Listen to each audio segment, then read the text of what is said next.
Hey everybody, welcome back to the channel. I'm out with the puppies. They're not really puppies. Hey, someone asked about Duncan. How's he doing? Duncan's pretty old. He's about 17 years old and he's doing much better. Last week he had a little setback. He jumped off my sister's bed and strained his back. So he was in a little bit of pain. So we gave him some gabapentin, and that's a miracle drug for dogs. I just gotta tell you. Little secret. And I don't know where Stitch is today, but stay tuned. I got a good one for you today.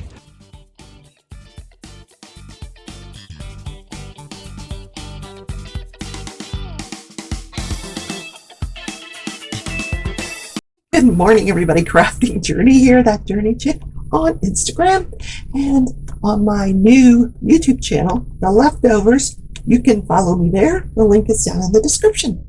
So today is National Take Your Teddy Bear to Work Day. Now this, I don't own this teddy bear. Well, I do own this teddy bear, but it's for sale in my store. The link is down in the description to my eBay store. Aren't you a cutie? Bringing a teddy bear to work with you. Teddy bears can relax you. You could just sit there. You might look crazy, but you could just sit there and hug your teddy bear, and it'll provide you with some stress relief. Yeah. Okay, you just sit right here beside me today, okay?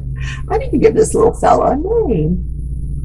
What's your name? Look how beautiful he is. Oh my God, he's gorgeous. Anyway, you sit there. Yeah, sit right there. Don't move. I do want to show you two other ones that I put in the store yesterday.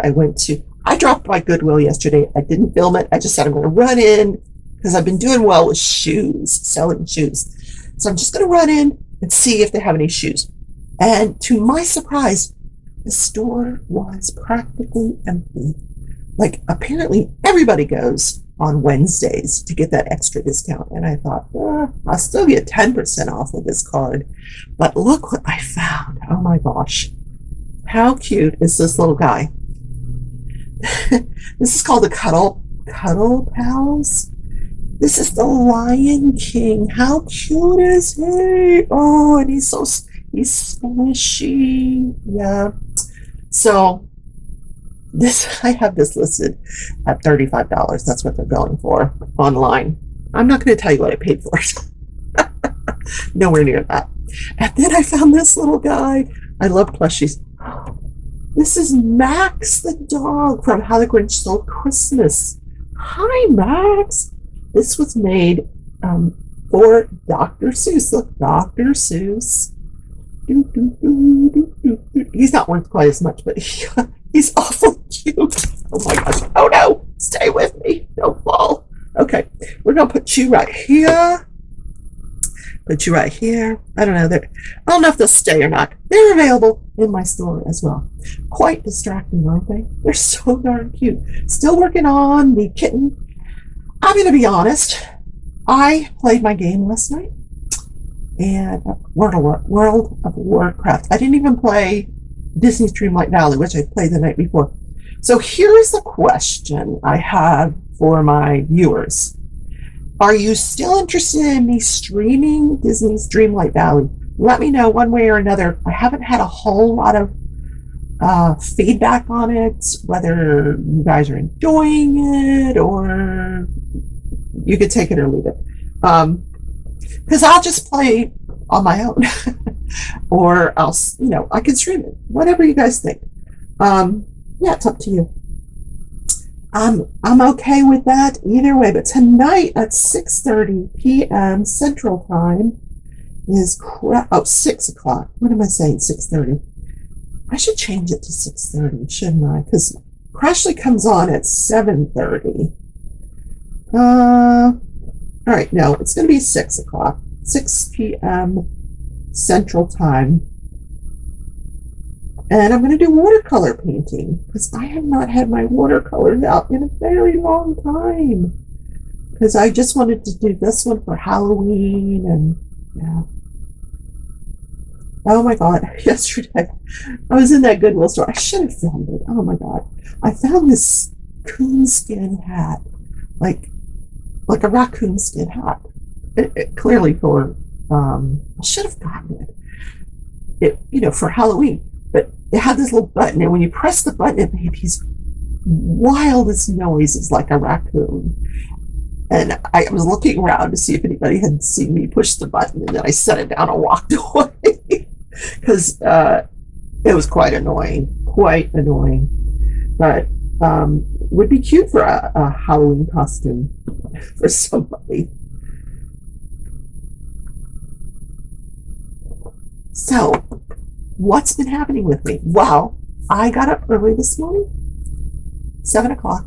I said, I'm going to get through to this unemployment office. Yesterday, it was impossible. I couldn't get through. So, I called about quarter to 8. And they're like, we're closed. I'm like, okay. So they open at 8 o'clock. There's no office. Like, there's no place to go. You have to call. So at 8 o'clock on the dot, now I'm walking the dogs when this happens. At 8 o'clock on the dot, I call. And they gave me the option of leaving my phone number, and they would call me back in 7 to 11 minutes, not hours, minutes. I'm like, oh, what? Okay, this is good. We're making progress. So I walk the dogs, I come home, make the coffee, and I look at my phone, and I'm like, oh, it's been 12 minutes. They haven't called me. So I call them back. And they're like, all right, we already have the recording knew that they had my phone number. Your phone number is already in the line to be called back. I'm like, oh, okay. So, I don't know, maybe 30 minutes later, they called me back, and the woman says, we need to verify your identity. So here's what I think is going on. I don't know, it was during the pandemic. I don't think we're still in a pandemic, but you know what? 2021-ish, I guess. Someone filed an unemployment claim under my name. And I remember getting the notice in the mail, and I remember my employer saying, why are you filing an unemployment claim? You're still employed. I'm like, it's not me, and I had to file a fraud claim with the government. So I think that because of that, I'm being given a hard time. So they're like, she asked me these questions, and she said, oh, you got one wrong. How did I get it wrong? I think they tricked me. They asked me if I owned a 2015 Nissan Murano. And I knew I had owned a Nissan Murano, but I don't remember what year it was. So I figured 2015, that sounds about right. Was it 2015 when I bought that car? Yeah. So I got all the questions right. And they said, no, I didn't get the question. I missed one of the questions. So I don't know. I know how tall I was. I don't know. So she's like, we're going to need you to send in your documents, your ID documents, both sides of your social security card, both sides of your driver's license. Okay. Upload. So she gives me the site to upload that. And she said, even without this driver's license and, this identifying information, your account is under review. And I think it's because of that prior fraud case. And she could not give me a time frame from which this review is conducted or would be completed. But I have to wait for them to call me at the completion of this review. Then I can get unemployment. And from what she said, it would start at that point. So I'm going to miss a few weeks of unemployment, which causes me some great angst. I don't even want to think about it because, yeah, I mean, the bills are not going to get paid this month. No, I can't even go there. I can't even go there.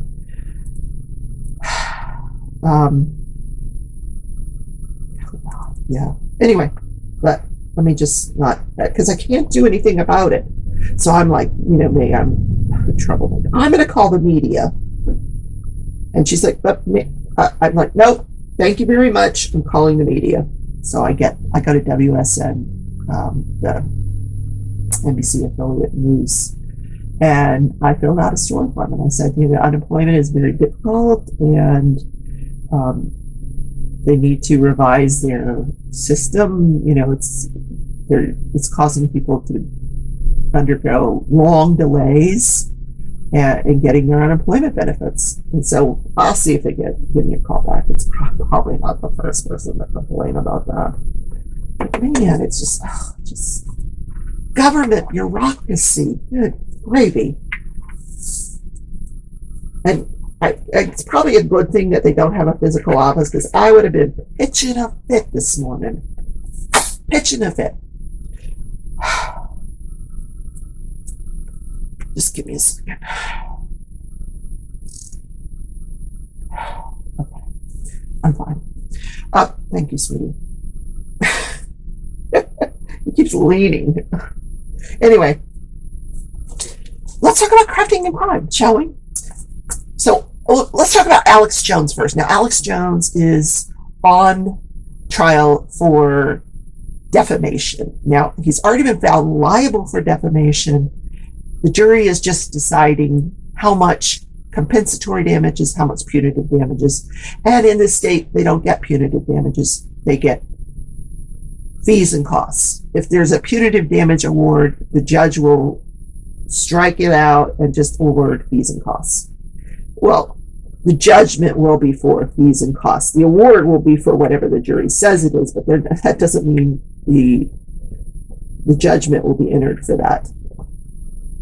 So whenever a jury comes back with a verdict, the judge has to enter a judgment in favor of the verdict. And that's, yeah. So that's what they're doing. And they started on Friday. They deliberated all day. They came back, they took Monday off. They came back Tuesday. They deliberated all day. And then at 3:30 Central Time yesterday, which is, I'm assuming is 4:30 their time in Connecticut, and they came back and they asked to watch the video of one of the victims, the video of his testimony. So the judge says, you know what, I'm gonna go ahead and dismiss you for the day, and when you come back tomorrow, we'll have this, because they have to bring them into the courtroom to view this videotape. When you come back tomorrow morning, we will view the videotape, and then you can continue your deliberations. So this morning they returned, and the videotape, last I looked, the videotape was being shown to the jury. So then they will continue their deliberations, and they're taking this quite serious. I mean, 2 days already, 2 whole days of deliberations. So we'll see what happens. And I will be on verdict watch. I'm not going anywhere today. I'm preparing for my trip tomorrow. I'm still going to go on my trip because I can't live my life in fear. I know that sounds crazy. I will make this, if I can't pay the bills this month, they'll get paid eventually. It's just, yeah, it's just the way it is. So there we go. It happens to a lot of people. So, everything right now is paid up. So I don't have to worry about that. So, anyhow.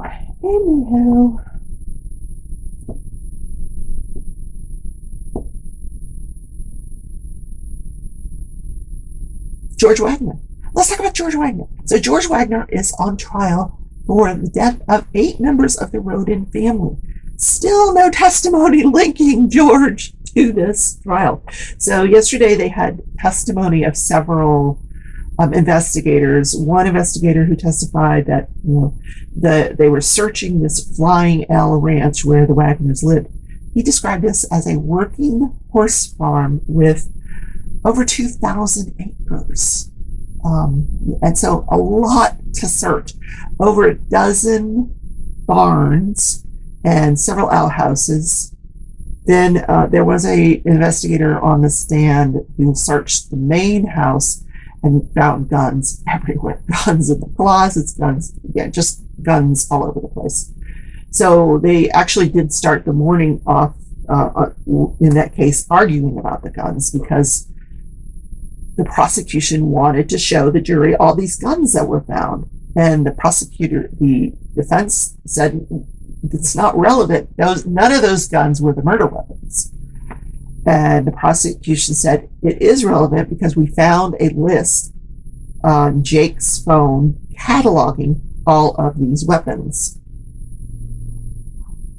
I still don't know what, so what, right? But the judge said, no, I'm going to let it in. She gave the jury instructions that please don't, just take it for what it is, that these were found at the home, that they don't link George to this crime, that kind of thing. Anyway, so this investigator proceeds to go through all these weapons that he found, like all these weapons. Then they put the ballistics guy back on the stand, and he said the cause of many, like 6 of the 8 people, was a .22 caliber weapon, and then 40 caliber for the other deaths. So a 40 caliber and a 22 caliber.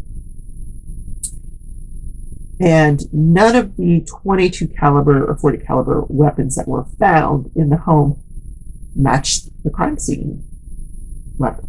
They couldn't be linked to the crime scene. So every single gun that was shown to the jury was ruled out as the murder weapons.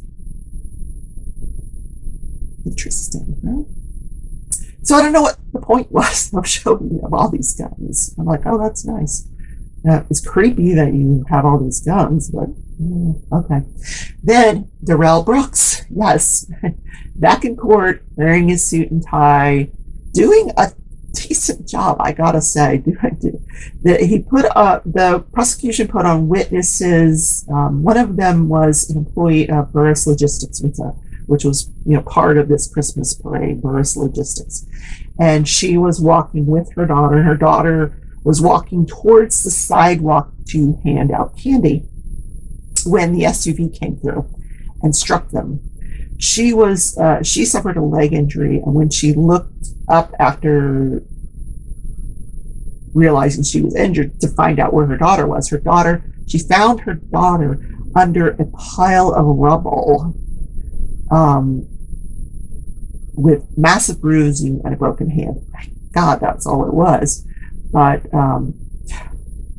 very much haunted by what happened. Then they put on the president of this youth baseball team that was also in the parade, and he testified about how he grabbed one of his daughters, but his other daughter and son, Kaylin and Riley, were injured and hospitalized.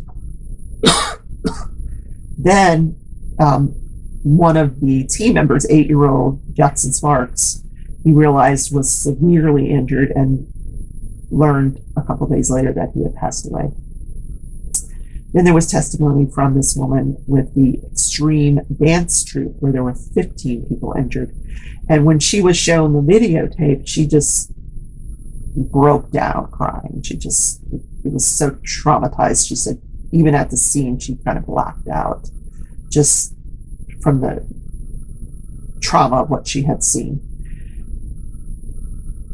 Now, there was a detective on the stand that testified that the SUV was traveling because they have it on video footage at a certain point. So he used this technology to figure out that the SUV was going between 33.7 and 34.6 miles per hour.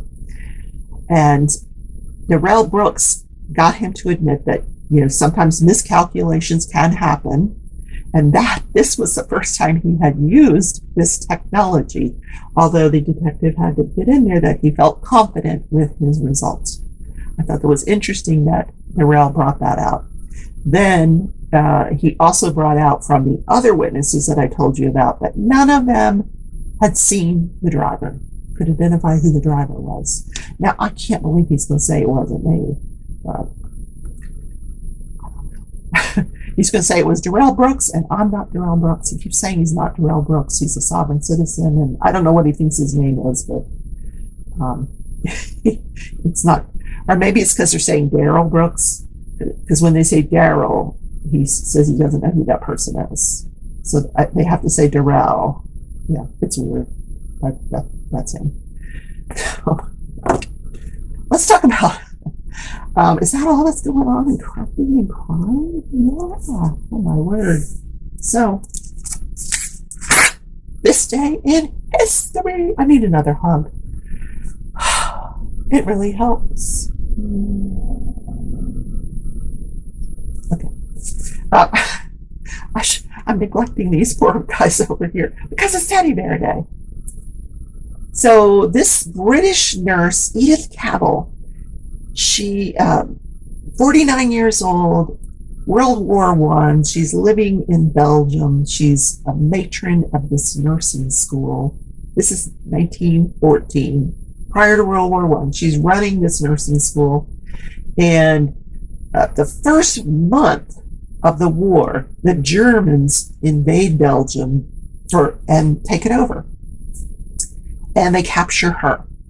Well, they let her stay on in her position, and she was treating prisoners of war, including British soldiers, French soldiers, Belgian and German soldiers. But in 1915, I started saying 2015. In 1915, she was arrested when they discovered she was assisting the British, French, and Belgian POWs to escape into Holland, which was a free territory at the time. So she was arrested, she was sentenced to death, and she was executed in front of a firing squad on this day in 1915.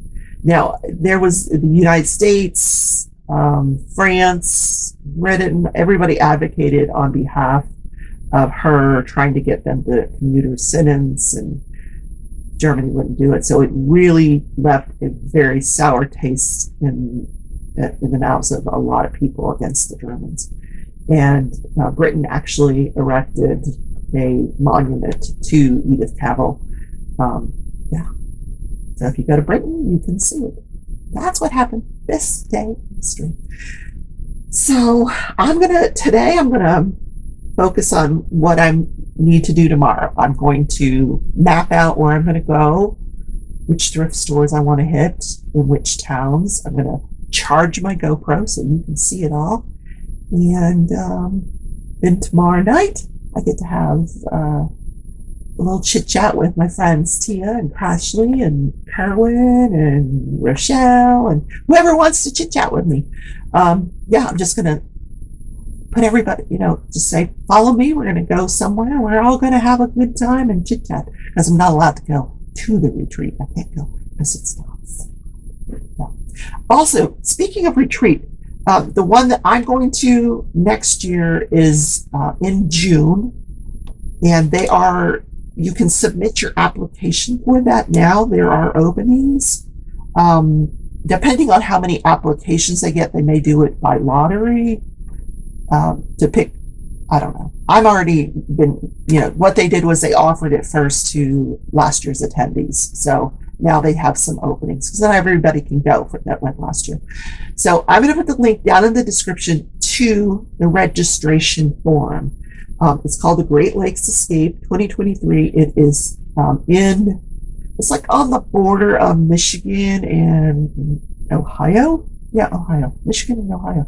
And it's at this adorable little village, I want to call it, Souder Village, where they have this amazing, beautiful hotel with a pool. They have campgrounds. They have this beautiful outdoor area that you can walk through, where there's all these vintage shops, like you would go back in time, the woodworking and sewing and quilting, all these little shops, and all people are dressed in their period outfits. And then they have a gift shop that you can go through. I went through that last year. And then they have this amazing bakery and this amazing restaurant, all on the same site, on the site. I was blown away. I don't know what that is. Oh, it's my, I get these affirmations every now and then. I will give myself more power and value. Yes. Okay. So if you're interested in that retreat, it is the planning committee consists of DP Addiction Adventure. She leads the planning committee. Mindy's Diamond Moment, Crafts with Crashley, and I don't know who the fourth person is. I'm so sorry. Yeah. Anyway, and me, I'll be there. I'm not part of the committee, but I'm going to be there. Crashley will be there. Tia will be there. Billy, Diamond, whatever Billy's praise, whatever he's calling himself these days, he's going to be there. Anyway, fill out the registration form. You might get picked to go, and oh my god, it's so much fun getting to see people that are my subscribers and getting to catch up with everybody. So that's the show for today. I hope to see you tonight at 6 p.m. Central for Craft With Me Wednesday, where I'm going to do some watercolor painting. I love you all. If you're not there tonight, I'll see you tomorrow. Let me know, again, what you think about me streaming the game. Yes, no, maybe, I don't care, whatever. Leave me a comment. I read all my comments. Love you all. Bye.